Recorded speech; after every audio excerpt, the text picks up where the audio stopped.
So on that Sunday morning, I set out to go meet the love of my life, Randy. I was so excited that I'm finally meeting him. So I legit booked a ride from Bagada to Lekki Phase 1 in order to meet up with him in his house. I spent not less than 45 minutes and the journey was quite smooth. When I got to my destination, I saw him waiting for me at the gate and I was so happy. But at the same time, I was shy. When I alighted, I embraced him with a tight hug and he helped me with my bags as we made our way to his apartment. The ambience was so welcoming, neat and peaceful. It seems everyone in the neighborhood was the mind your business type. When we got into the room, it was so beautiful. I loved the painting on the wall, the beautiful white sheets that was calling my name as I think of how I'm going to unleash the plans I had for Randy. He gave me a warm welcome and I loosened up as I felt so at home.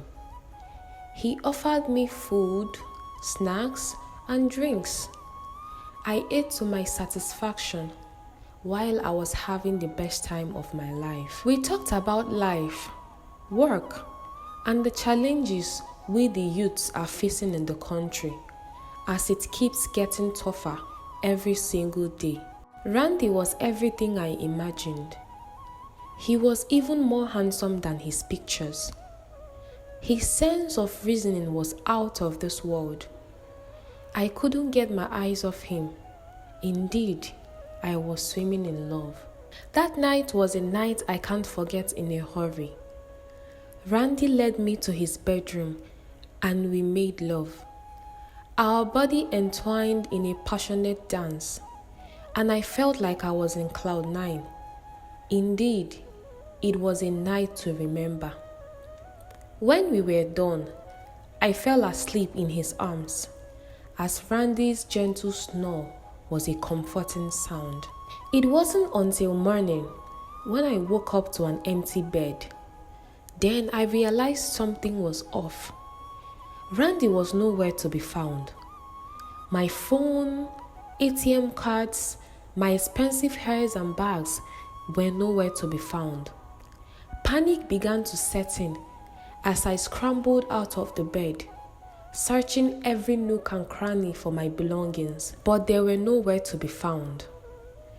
It was then that the truth hit me like a ton of bricks. Randy has used me. He has deceived me. I realized that the house wasn't even his. It was a short-let apartment because I couldn't even find any of his belongings there. I was so bittered because he took everything and left nothing for me. I felt like disappearing from the surface of earth. Later on, I found the courage to run out of the apartment before the security pulls up on me and probably pull me into more trouble. I ran out of the apartment and to God be the glory, I miraculously jumped protocols as the security personnel allowed me to pass. I had no choice than to trek home because I couldn't even summon the balls to ask people for help as I was looking so unkept. I trekked from Lekki Phase 1 to Bagada while I grieved for my phone, money, and other valuables that he stole. I couldn't tell anyone what happened to me. Instead, I had to pay the price by accepting my fate and then bearing the consequences of being foolish by sleeping over at a stranger's house. The message I have passed from this story is to be careful who you risk your life to go meet. Not all that glitters are gold, so you need to be wise. Do not allow your desire for love and connection cloud your sense of judgment.